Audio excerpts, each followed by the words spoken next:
இவ்வளோ ஃபேர் கொடுத்து தனித்தனியாக போகிறதுக்கு பேசாமல் டெய்லி பாஸ் எடுத்துகிட்டு போயிடலாம். இது வந்து லக்னோ மெட்ரோ. இந்த கவுண்டர் வந்து ஆக்சுவலாக உள்ளே இருக்குது. நார்மல் டிக்கெட் கவுண்டர் வெளியில் இருக்குது. இது வந்து உள்ளே வச்சுருக்காங்க.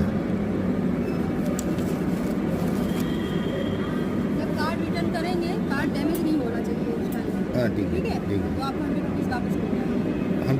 100 रुपीज़ ही वापस मिलेगा। 100 तो बैलेंस होता है ना। अच्छा 100 ரீஃபண்ட் करेंगे ठीक है थैंक यू। இது 200 வந்து டெபாசிட் பண்ண சொல்கிறாங்க. 100 வந்து நம்ம யூஸ் பண்ணிக்கலாம். இந்த கார்டை வந்து ரிட்டர்ன் கொடுக்கும்போது 100 வந்து நம்மளுக்கு ரீஃபண்ட் கொடுத்துருவாங்க.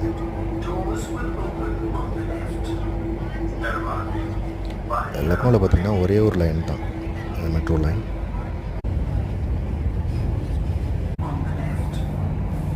Okay, keep watching my videos guys. Thanks for watching.